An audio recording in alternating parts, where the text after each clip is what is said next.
Lezi indaba zo1KZNTV usifundele uThabani Maphumulo ngikubingelele mbukeli. Ake sibheke lezo indaba ezithe zihamba phambili osukwini lanamuhla. Othongathi bafuna kungenelela uhulumeni kolomhlaba. Abangcwabi bakhala ngokwenzelwa phansi ugesi. iANC ikhala ngele DA elisolwa ngokudlwengula. Ubuholi besizwe sakwaQwabe Othongathi sebunxusa uhulumeni ukuba ngenelelo odabeni lokuxazulula inkinga yomhlaba wayo olinywa kuyo isimoba njengoba bethi lokhu kubaphuca ilungelo lokulawula umhlaba wabo baphinde bahlomule. Lesizwe sithi inkantolo enkulu yaseMgungundlovu eminyakeni emihlanu edlule yagunyaza abantu ongebone bendawo ukuthi balawule ukutshalwa nokudayiswa komoba kule ndawo bona bengenalo ulwazi ngalokho. Lubukeka lisaya kude udaba lwemphakathi oluthinta ukubuyelwa imihlaba yawo ehambe ngesikhathi zobandlululo njengoba eminye yawo isetshenziselwa ukulima isimoba.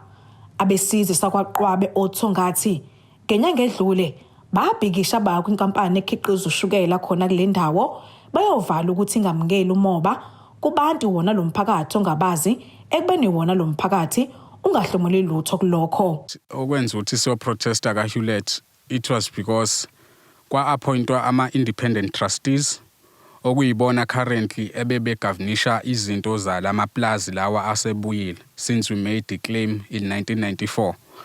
So ngenxa ukuthi they were given isikhathi noma itask ka6 months yokuthi benze ilist ba-update ilist yama-beneficiaries, benze investigation based on izinto ezareportwa former trustees ekwakuthiwa bane-corruption, kwakuthiwa mabenze-ke i-investigation, benze audit yencwadi zokuthi imali zihamba kanjani, yonke into isetshenziswe ngendlela yini. So they were given that task by uMaster of High Court for 6 months.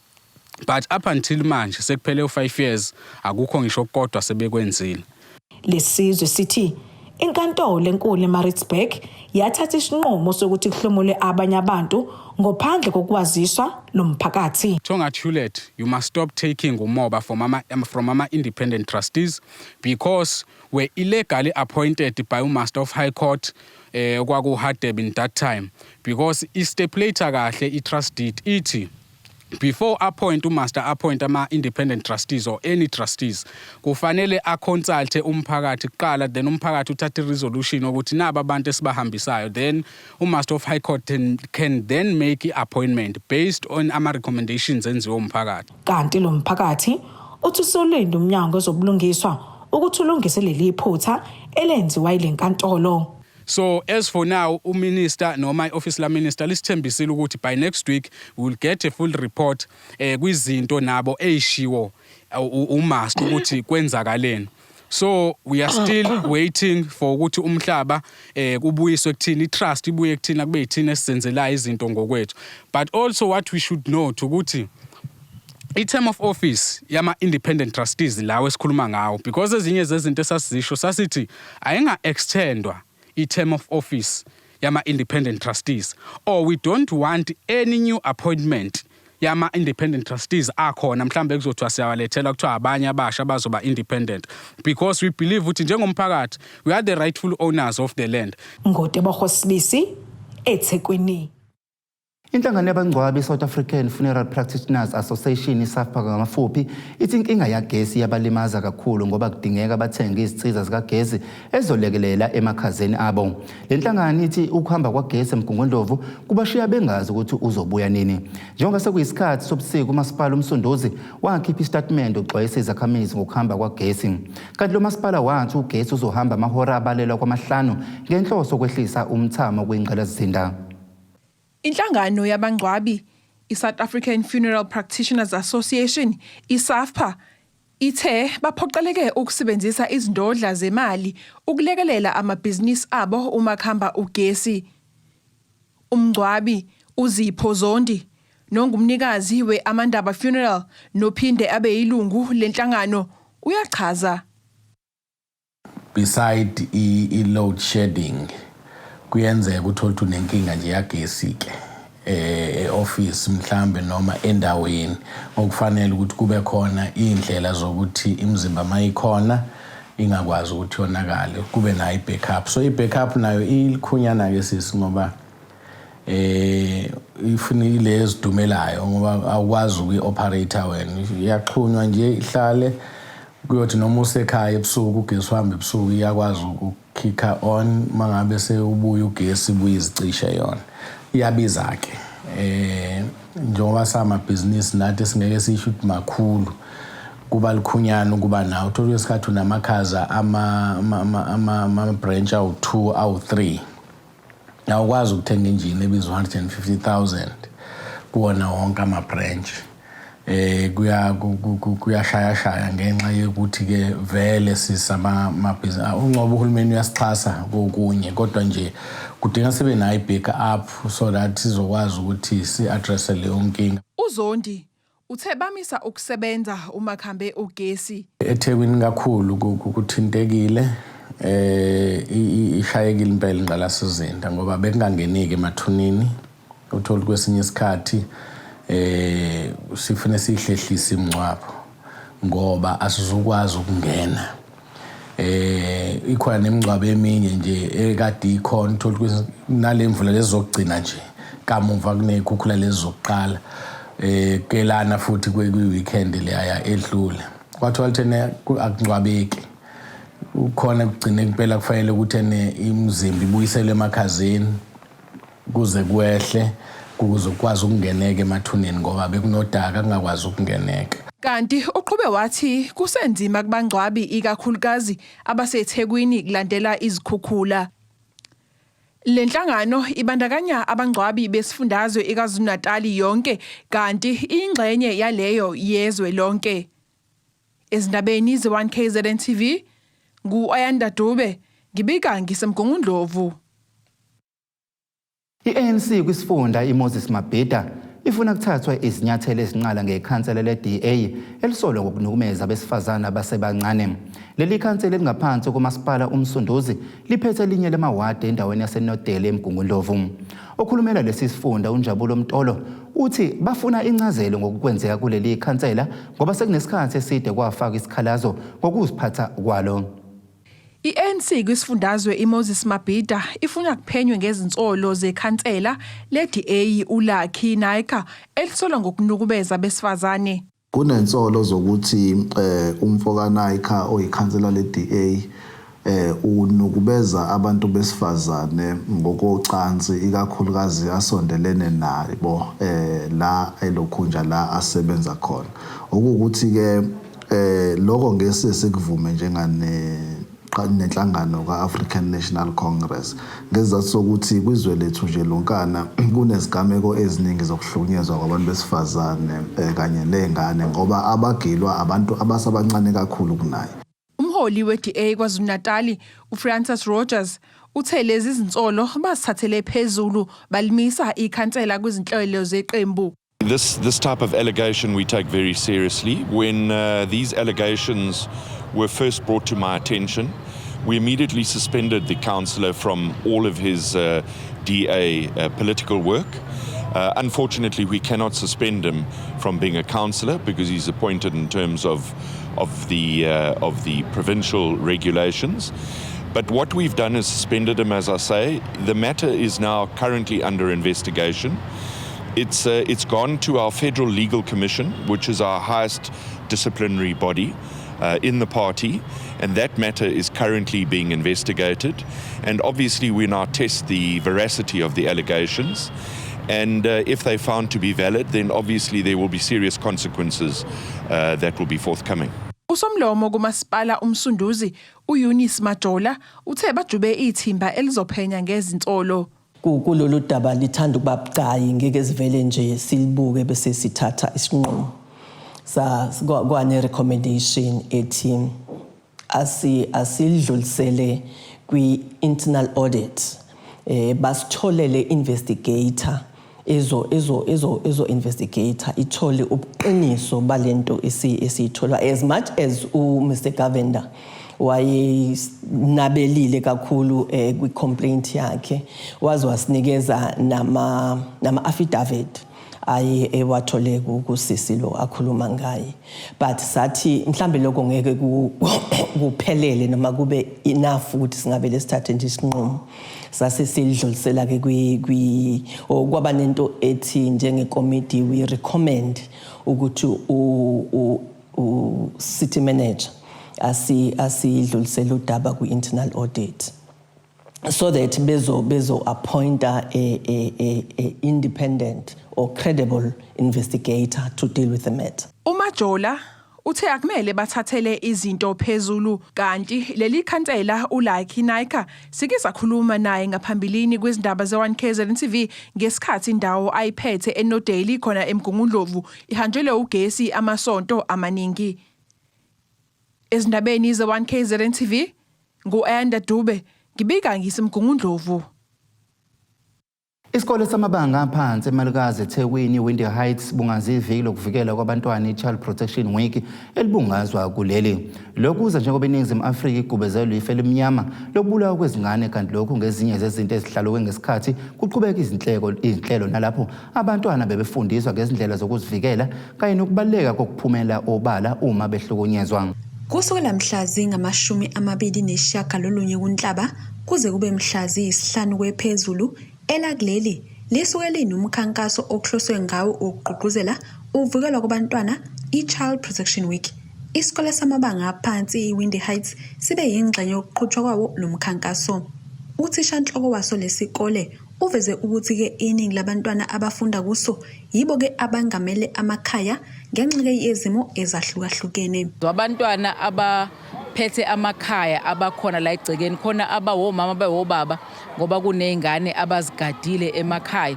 Uthola ukuthi omunye fayile umzali achaza ukuthi ngiyaxolisa mntanami bengikushiye nezingane ena 2 years ufana nomuntu omdala angibuyanga ekhaya. Izimo esibhekene nazo la. So uma sithi lolu hlelo akufani nokuthi nje siya celebrate kodwa sithi abantwana njengoba sazi ukuthi babalekile benama rights abo kodwa bayadinga ukuthi bavikeleke kulezi zimo ezikhona ezenzakalayo njengamanje okwenzeke ebantwaneni. Thina kwethu ukuthi fanele sibavikele sinabo abazali. Ziningi indlela zokubavikela la esikoleni sibagcina kuze kube isikhathi esidana ngoba sibafake kuma skills akhona. Kodwa siyacela nakuhulumeni aziqhakambise izinto zokuthi abantwana badlale. Isiqubulo sanonyaka sithi ke let us all protect children during COVID-19 and beyond.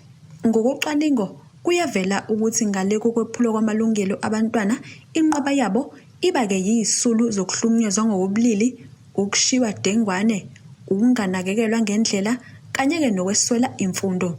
Phezu kwalokhu baphinde ke bahlukumezane bebodwa phecelezi ke ibullying neholela ekutheni inqaba ibulale. Omunye abantwana uveze ukuthi iningi igameko zokuhlukunyezwa kwezingane kule ndawo. Ungazi kabanzi ngeChild Protection ukuthi sokuyisikhathi khona la namhlambe kudingakala khona ukuthi ingane zikhuseleke mhlambe isikhathini esibi la bebona khona ukuthi ingane azikho safe mhlambe nje mekwenzeka ama abuse alandelanayo yabo kungekho nje ukukhuseleka einganeni zisengcupheni yabo. Khona nezinye ezihlala nama single parents abanye bayahamba baze babuye ngobusuku kuningi nje okunye singasho nakhona khona iChild Protection yadingeka khona ngoba ngibona ukuthi nala eMalikazi khona kuningi akhona nje amanye amakhesi avelayo la esikoleni ukuthi izingane ziyahlukunyezwa phakathi la eminyango nje kwesikole. Manje suke ngekho umuntu engakhulumisana naye ngoba ziyabhulishwa isuke isapho. Lo mkhankaso ufika esikhathini lapho kudlange isihlava sokuduka kwezingane zitholwe seyibulewe kanti ke abantwana bazwakalise umuzwa wabo ngezimo ke abaphila ngaphansi kwazo. Omunye ongumfundi uthi ke sebehlalele ovalweni lokwesabela impilo zabo. Zingenza ngisabe ngoba emini uyingane khona ungadlwengulwa emini awukwazi nokuphuma emini mhlambe uthi uyodlala kumele ubuye early ngoba akumele udlale ebusuku ngoba uzodlwengulwa. Ngingathi abantu abadala benganakekela izingane zabo izingane zisihlale kahle emakhaya singasabi mekukhona umuntu okusabisayo khuluma nomzali wakho. Eyindabeni ze1KZNTV kube kuntomkhona Mvubu ngiseThekwini. Mbukele ke sithi shelele izitolo siyabuya neindaba.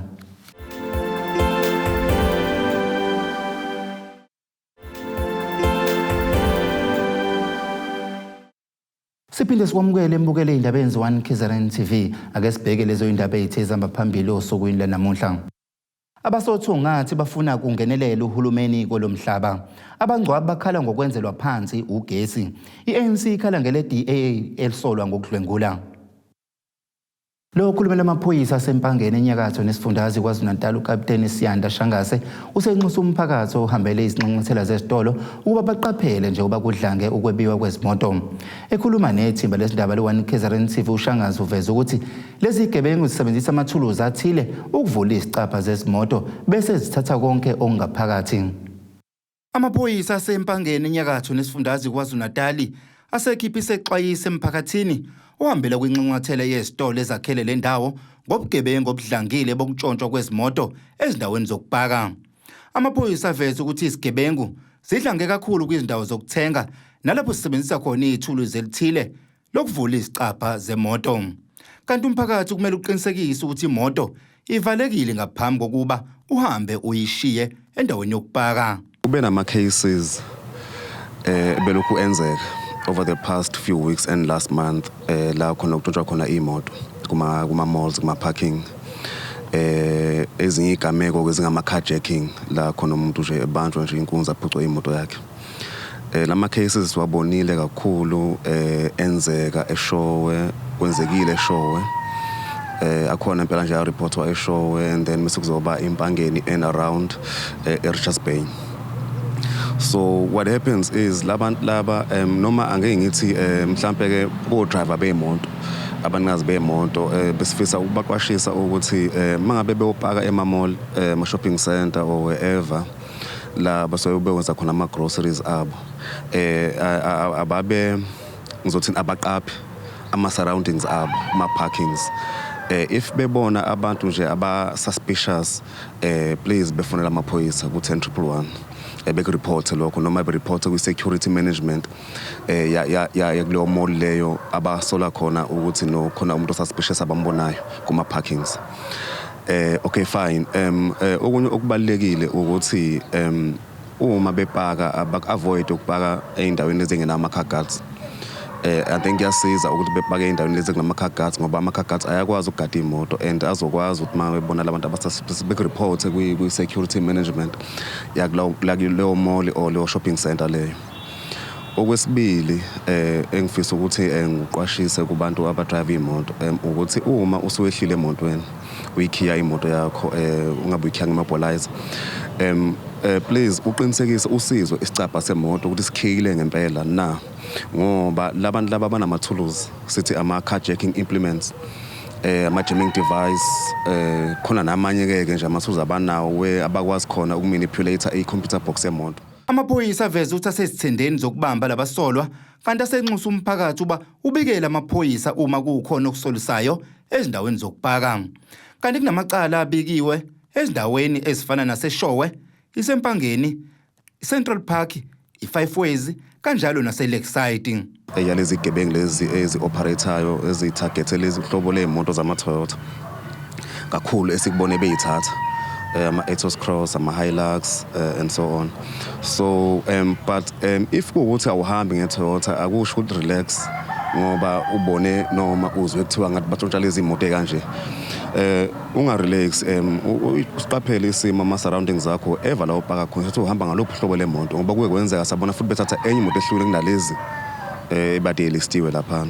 So amaphoyisa on the ground and abhiza yathungatha lezi gebengu lezi so ama tracing team nje activatiwe and imole eseBay Lakeside esike sabona khona ithathwa imoto ngale fashion le bade ngichaza ufe benze nje afebe bepaka nje close to wena unganaki wena kanti bona sebebhizi baphethe lento lezi sithi ama jamming device uthi ngazosikhathi leso ngesikhathi wena uthi uyayikhiya imoto yena uyaciphizela ngabe into iyayiphazamisa isignal from immobilizer to i-locking system yemoto. So yeah, that's why ngisho ukuthi asizizwe icapha uma sesikhile imoto sicheck ukuthi imoto ikhekile ngempela yini na. Kuphinde kwenzeka futhi la eCentral Park la kuye kwathathwa khona futhi imoto lo shopping center and then ikudadlanyana ke nase 5 ways siwabonile ama crimes njengala wenzeka. Lo mkhuba ubonakala uya ngokwanda njoba zingakobanjwa lezi igila mkhuba. Umphakathi waseBukhanana kuwa 33 ngaphansi komasipala uMhlathuze enyakatho nesifundazwe KwaZulu-Natal ukhala ngendawo yokungcebeleka enganakiwe umasipala. uCyril Sikhakhane oyilunga lomphakathi uthi le park yakhiwa ngonyaka 2017 kodwa ngenxa unganakwa ayisekho esimeni sokuthi ingasetshenziswa njengoba ibe usizo olukhulu emphakathini njengoba beyikwazi nokusingatha imicimbi eyahlukene. Umphakathi waseBukhanana kuwa 33 ukhathazekile ngokunganakwa kwendawo yokungcebeleka kule ndawo neyakhiwa ngonyaka ka-2017. Le park ibukeka ingasanakiwe njengoba ezinye zezinto zingasaphelele notshani bungasikiwe. Njengoba senibona le park indlela eyiyona engizothi ayisagculisi nathi somphakathi noma singabahlali bala engasasiphethe kahle. Kodwa ke lokho konke sikubeka ezandleni kamasipala okuyena ngathi akayinakekele kakhulu. Isenesikhathi igcine ukugundwa ne-maintenance ayenziwa ngendlela okuyiyona okanye ngithi ayenziwa sidala. Ungabekho komuntu ozogada mhlambe njengoba isinendo eseyivulekile ngapha ngezansi bheka mhlambe ilwane ekhadi zasemini ungakhanyi kwayo ngoba inamalayithi kade isebenzisa amasola la masola ke mhlambe ngesimo somoya agcina ephumile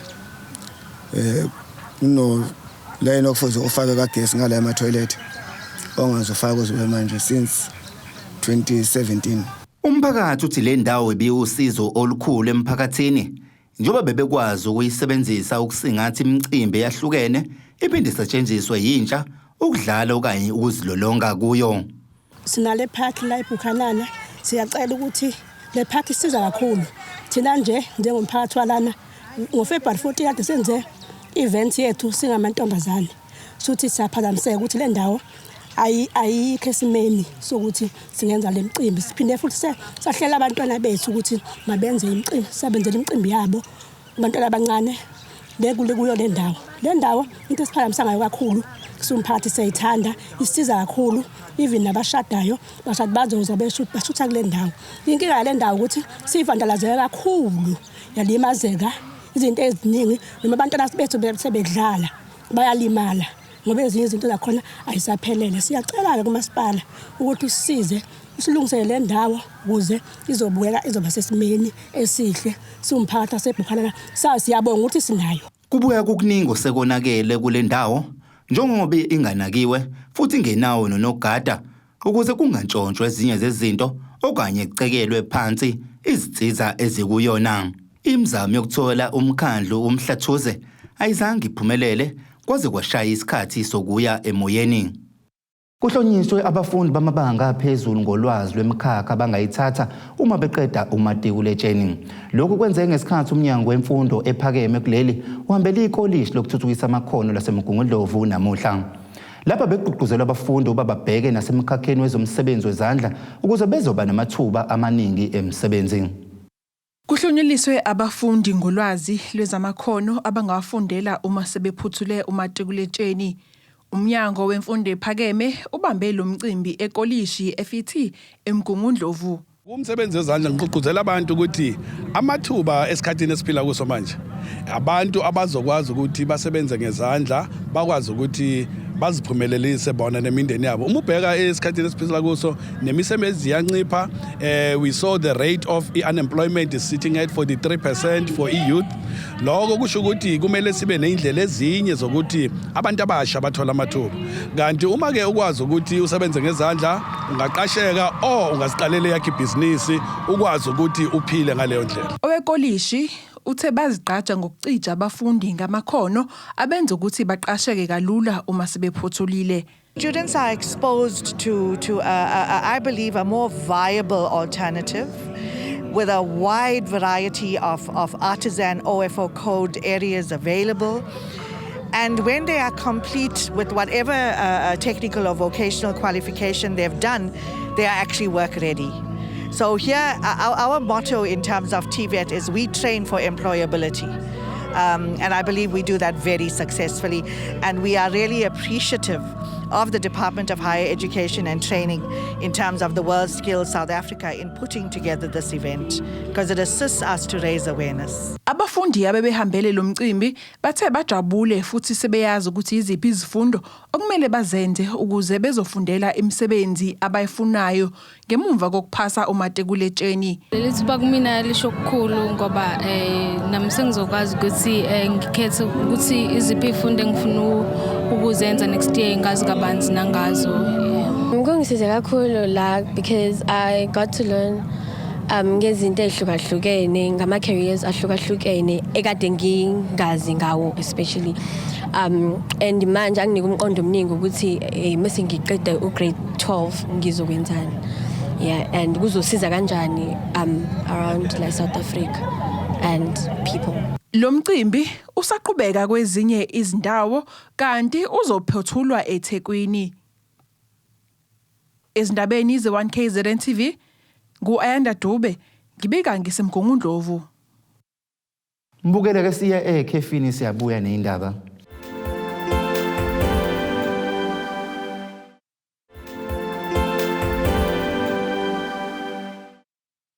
Siphinde sikwamukele mbukele indaba eyenziwa one-KZNTV ake sibheke lezo indaba ezihamba phambili osukwini namuhla.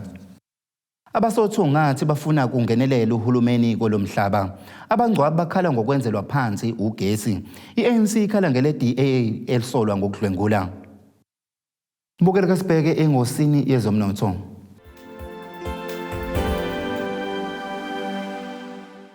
Irandi lu 15 rand 51 cent maqhathaniswa nedola semelika libu 19 rand 43 cent maqhathaniswa nobhondo waseBrithani libu 16 rand 56 cent maqhathaniswa neeuro kanti igolide lona biza 1851 US dollars 87 cent ounce uthuwele ngahloziwe ubu 116 US dollars 29 cent umphongolo.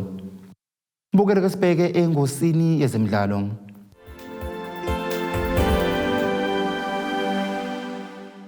Umgadli we-Orlando Pirates uThembi Lotch usephawu kokuqala ngqa ngokubizwa kwakhe kuyiqembu lesizwe iBafana Bafana kusukela agcina ukubizwa kuyona ngonyaka 2019. Lo mdlalo oneminyaka engama-28 uyingxenye yabadlali abangama-23 ababizelwe kuyiqembu lesizwe iBafana Bafana njengoba lizilungiselela umdlalo wangesonto elizayo neqembu lesizwe laseMorocco kokuhlungelwa wamazwe akwizwekazi lase-Afrika. uLotch uthi kumzumile lokho njengoba ubethi ubengazitsheli ukuthi angashesha abizwele kuleli qembu lesizwe kodwa ubenalo ulwazi ukuthi uzogcina kwenzekile njengoba ubesebenza ngokuzikhandla wagcina sekwazi nokubamba umqiqo. Mbukela ke sibheke isimo sezulu esingelindeleka.